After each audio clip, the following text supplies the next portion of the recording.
प्यारे विद्यार्थियों, आज हम इस वीडियो में कॉम्प्लेक्स टिश्यू या जटिल ऊतकों का अध्ययन करेंगे। तो जटिल ऊतक परमानेंट टिश्यू है, स्थायी ऊतक है। सबसे पहली बात ये क्या है? परमानेंट टिश्यू या स्थायी ऊतक है। पिछले वीडियो में हमने सिंपल परमानेंट टिश्यू या सरल स्थायी ऊतकों का अध्ययन किया था। आज कॉम्प्लेक्स टिश्यू या जटिल ऊतकों का अध्ययन करेंगे। उनमें हमने पढ़ा था कि सरल स्थायी ऊतक है, उनकी कोशिकाएं होमोजीनस या समबांगी होती है, यानी एक ही प्रकार की होती है। जबकि कॉम्प्लेक्स टिश्यू या जटिल ऊतक है, ये हेटेरोजीनस है, यानी विषमांगी है। इन ऊतकों की सेल्स ओरिजिन यानी उत्पत्ति में समान होती है, परंतु इन कोशिकाओं की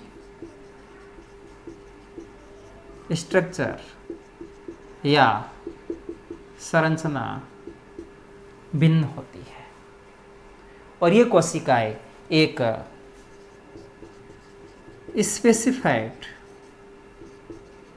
फंक्शन या ये कोशिकाएं समूहित होकर के किसी विशिष्ट कार्य को संपन्न करते हैं। जटिल ऊतकों में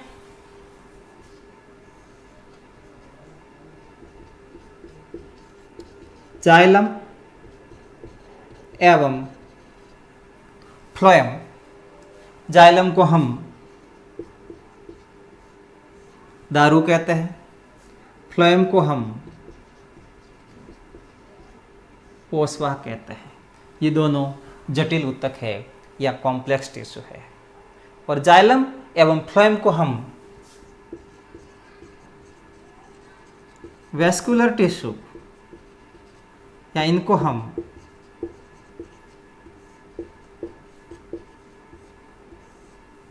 संवहन ऊतक कहते हैं, जो विभिन्न प्रकार के पदार्थों के संवहन का कार्य करते हैं। जैसे जाइलम के द्वारा मृदा से जल एवं खनिज लवण, जबकि फ्लोएम के द्वारा फोटोसिंथेट्स या जो भोज्य पदार्थ है उनका संवहन किया जाता है। तो आज इस वीडियो में हम जाइलम या दारू का अध्ययन करेंगे। तो सबसे पहले हम जाइलम के बारे में पढ़ रहे हैं। जाइलम, हिंदी में हम इसको दारू कहते हैं। तो जाइलम शब्द है, टर्म या यह शब्द कार्ल नागेली के द्वारा दिया गया। जाइलम शब्द ग्रीक भाषा और उसका वर्ड जाइलोज से बना है और इस जाइलोज का मतलब होता है वुड, या इसको हम कास्ट कहते हैं। जाइलम एक कंडक्टिंग या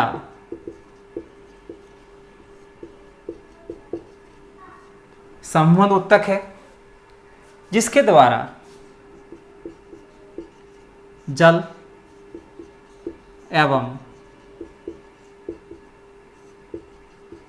खनिज लवण को हम मिनरल्स कहते हैं, जल को वाटर कहते हैं, ये सब जानते हैं। तो जल और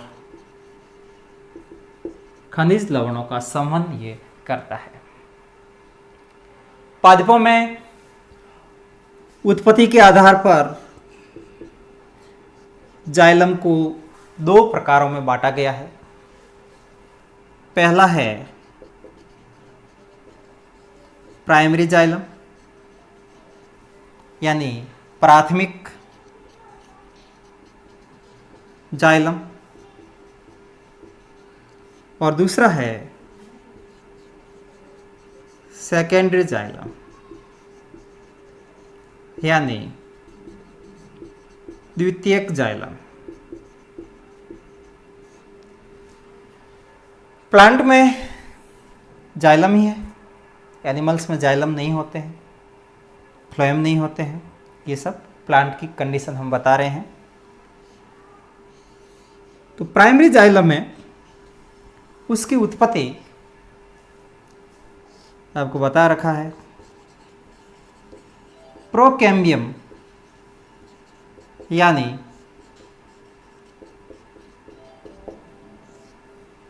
प्राकेदा से होती है, जबकि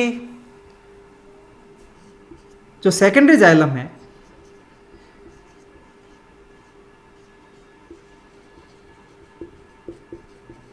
उसकी उत्पत्ति लेटरल मेरिस्टम या इसको हम सेकेंडरी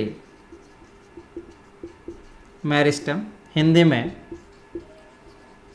पार्श्वीय या द्वितीयक विभज्योतक, और उसमें भी वेस्कुलर कैम्बियम यानी संवहन एदा से होती है। प्राइमरी जाइलम को दो प्रकारों में बांटा गया है। पहला है इसमें प्रोटोजाइलम, इसको हम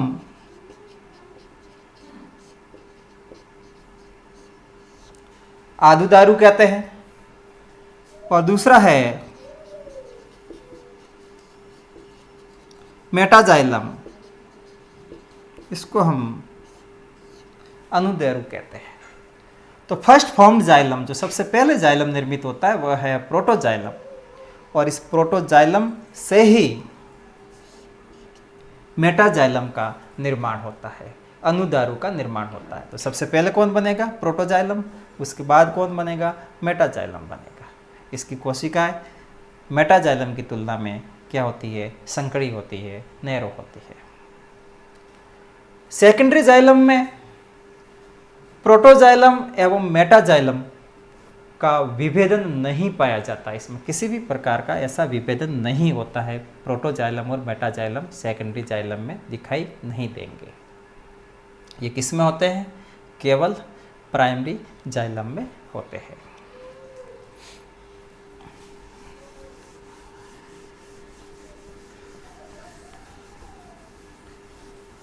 प्लांट में प्रोटोजाइलम की पोजीशन के आधार पर, स्थिति के आधार पर तीन प्रकार की कंडीशन आपको दिखाई देगी, जिसमें पहला है एग्जार्च, इसको हम कहते हैं बाह्य आदिदारुक। दूसरा है एंडार्च, इसको हम अंत्यादिदारुक कहते हैं। और तीसरा है मिजाज, या इसको हम मध्य आदिदारुक कहते हैं। आदिदारू मीन्स प्रोटोजाइलम की पोजीशन के आधार पर बाह्य आदिदारू, अंत्य आदिदारू, मध्य आदिदारुक। समझते हैं? ये सेक्शन है स्टेम का या रूट का। इसमें यदि प्रोटोजाइलम परिधि की तरफ और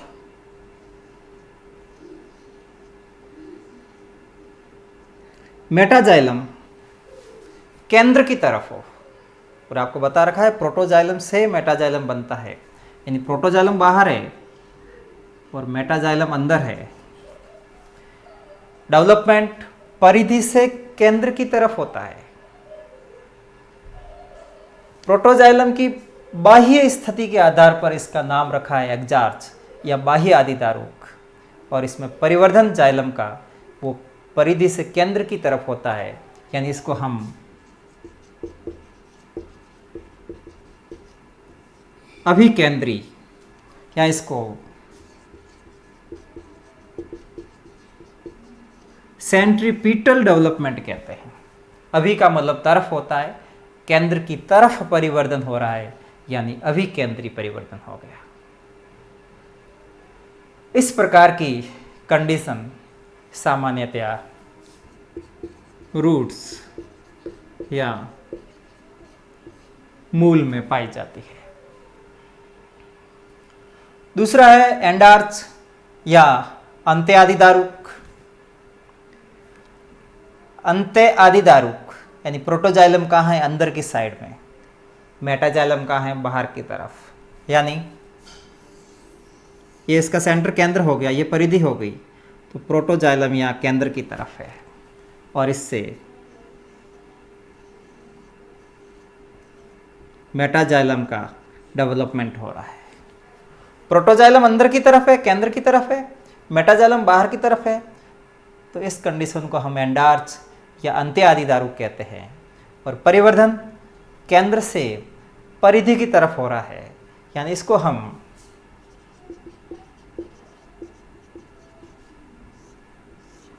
अपकेंद्री या सेंट्रीफ्यूगल डेवलपमेंट कहते हैं। अप का मतलब दूर होता है, केंद्र से दूर, यानी केंद्र से परिधि की तरफ परिवर्तन हो रहा है, तो सेंट्रीफ्यूगल या अपकेंद्री परिवर्तन हो गया। और ये कंडीशन स्टेम या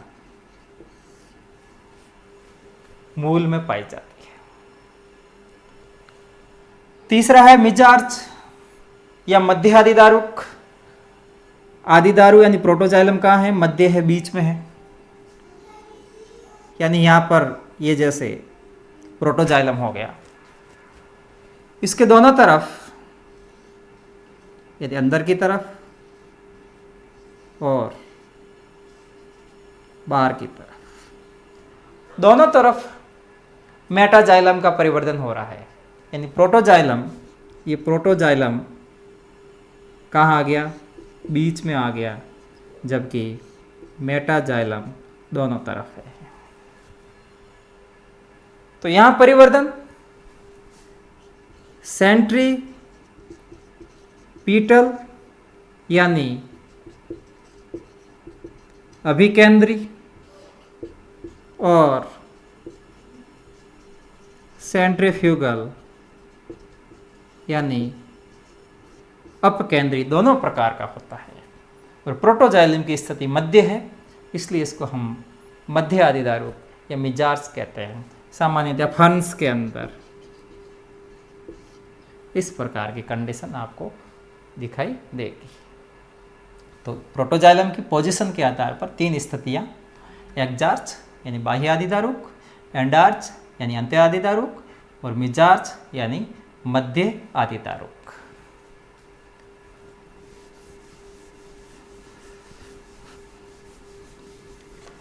अब आगे इसमें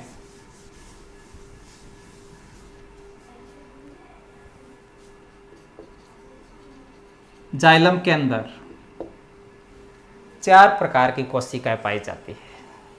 इसमें 4 प्रकार की कोशिकाएं होती है, जिसमें सबसे पहला है वह है ट्रैकेट्स।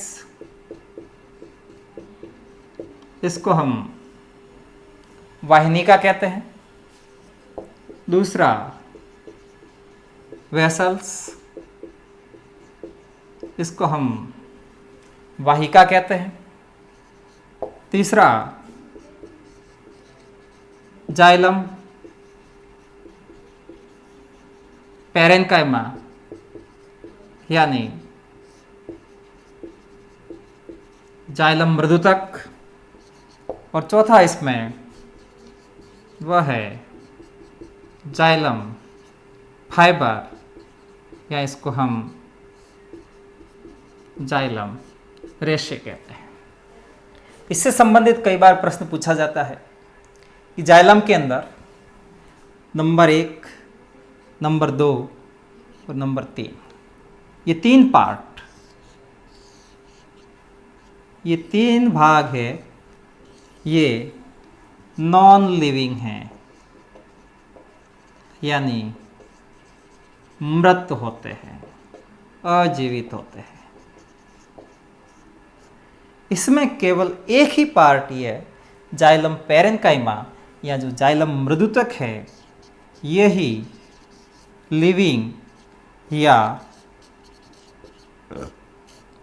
जीवित होता है। तो सबसे पहले हम ट्रैकेट्स या वाहिनिकाओं का अध्ययन करेंगे। वाहिनिकाएं लॉन्ग यानी लंबी, या इलोंगेट कह दो, इलोंगेटेड यानी दीर्घित, ट्यूब्यूलर यानी नलिकीय संरचना है। ट्यूब्यूलर का मतलब हो गया नलिकीय संरचना। और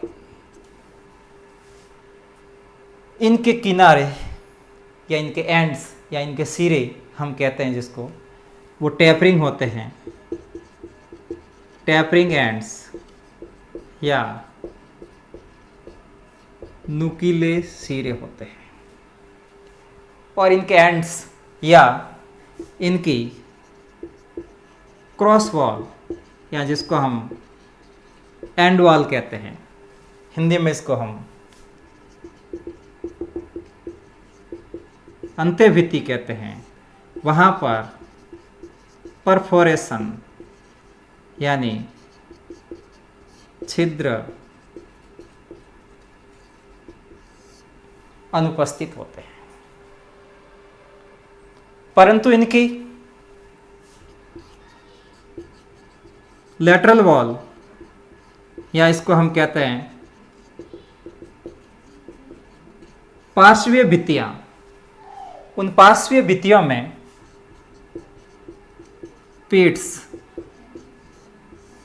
या गर्त पाए जाते हैं। ये गर्त सिंपल हो सकते हैं, सरल, या फिर बॉर्डर्ड यानी परिवेशित हो सकते हैं। सरल गर्त या परिवेशित गर्त।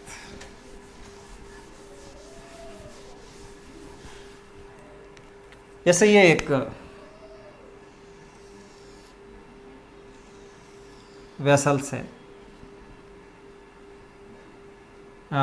ट्रैकिड्स है, वाहिनी का है, तो इसका ये नुकीला सिरा, ये नुकीला सिरा, ये टैपरिंग है, यहाँ पर छिद्र नहीं है, इसमें परफोरेशन नहीं है इस जगह पर। इसकी जो ये वॉल है, इस वॉल पर लिग्निन का डिपोजिशन होता है। यहाँ पर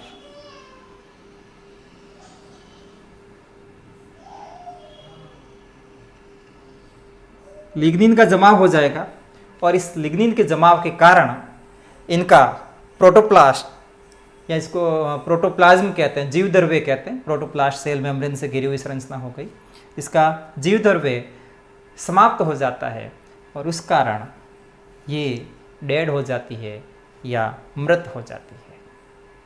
इसके अंदर वेसल्स की तुलना में जो ये गुहा है इसकी, ये गुहा संकरी होती है, ज़्यादा ब्रॉड या ज़्यादा चौड़ी नहीं होती है। और एक वाहिनी का है वो सिंगल संरचना है, एकल संरचना है। वाहिकाएं आपस में संयोजन से बनती है, परंतु ये एक सिंगल संरचना है। इसकी भित्ति में जो लिग्निन का डिपोजिशन हो रहा है, जिसको हम थिकनिंग या स्थूलन कहते हैं, ये स्थूलन अलग अलग प्रकार का होता है। जैसे इस तरह का स्थूलन हो, अंदर की तरफ बैंड्स के रूप में लिग्निन का जमाव हो रहा है, तो इसको हम एनुलर यानी वलयाकार कहते हैं। यदि स्थूलन इस तरीके से हो तो ये हो गया सर्पिल या स्पाइरल हो गया। यदि इसके अंदर स्थूलन है वह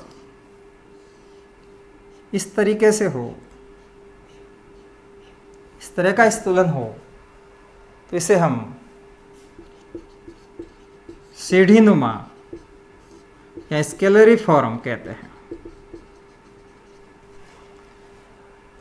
यदि स्थूलन अंदर की साइड में एक जाल के जैसी संरचना के रूप में होता है, जालनुमा संरचना बन गई अंदर की तरफ, तो इसको हम रेटिकुलेट या जालिकावत कहते हैं। और पोर या छिद्र छोड़ते हुए हो, इसकी भित्ति में इस तरह से स्थूलन हो, तो उसको हम पीटेड या गर्ती कहते हैं। और इसकी लेटरल वॉल्स में यहाँ पर क्या होंगे, इस स्थान पर इनमें लेटरल वॉल्स पे पीट्स या गर्त होते हैं, जिसके द्वारा एक वाहिनिका से दूसरी वाहिनिका में या एक वाहिनिका से उसके समीपस्थ स्थित दूसरी कोशिकाओं में कंडक्शन या संवहन का कार्य होता है। और वाहिनिका के सिरे एक के ऊपर एक होते हैं। एक के ऊपर एक का मतलब एक वाहिनिका दूसरी वाहिनिका से सिरे है इसके वो ओवरलैप करते हैं। जैसे इसका सिरा इसके साथ ओवरलैप हो गया और यहाँ से इनके थ्रू इनमें एक कोशिका से दूसरी कोशिका में कंडक्शन होता है। कार्य इसका मैकेनिकल हो गया, यांत्रिक सामर्थ्य प्रदान करना, और उसके साथ साथ ये जो ट्रैकेट्स है वो जल और खनिज लवणों के कंडक्शन का कार्य करती है। ये आदिम कोशिका है जाइलम की, और ट्रैकेट्स है वो टेरिडोफाइट, जिम्नोस्पर्म और एंजियोस्पर्म में आपको मिलेगी। जिम्नोस्पर्म और टेरिडोफाइट का जो जाइलम है उसमें ट्रैकेट्स पाई जाती है, वाहिनिकाएं पाई जाती है, परंतु वेसल्स यानी वाहिकाएं नहीं पाई जाती है।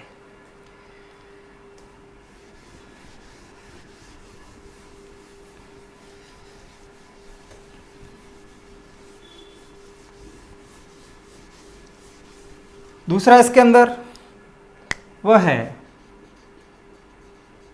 वेसल्स या वाहिका, इसको ट्रेकिया भी कहते हैं। वो ट्रैकेट से यहाँ पर ट्रेकिया शब्द आता है, वेसल्स या वाहिका कहते हैं। वाहिकाएं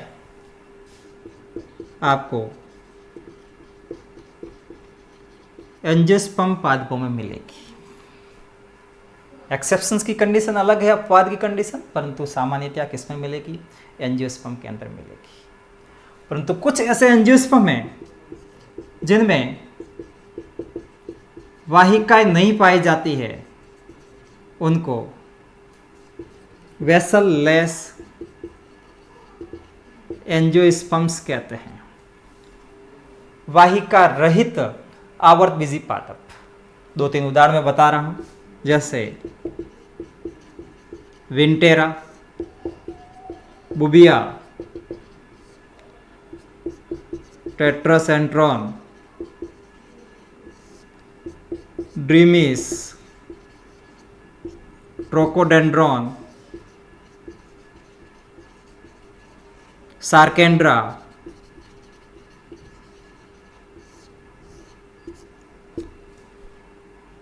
अम्बोरेला, जाइगोजिनम, एक्जोस्पर्मम, सूडोवेंटेरा, ये ऐसे एंजियोस्पर्म हैं जिनमें वेसल्स नहीं पाई जाती है। फिर आगे टेरिडोफाइट में वेसल्स नहीं होती है, परंतु आप ध्यान रखना जैसे सिलेजिनेला होता है, इसमें वेसल्स पाई जाती है। और भी उदाहरण है, जिम्नोस्पर्म में वेसल्स नहीं होती है, परंतु अपवाद स्वरूप जिम्नोस्पर्म के ऑर्डर निटेल्स, और निटेल्स में निटम, एफिड्रा और वेलविचिया, इसमें वेसल्स पाई जाती है, वाहिकाएं पाई जाती है। तो इससे संबंधित प्रश्न पूछा जा सकता है। फिर आगे इसमें ध्यान रखना है कि वाहिकाएं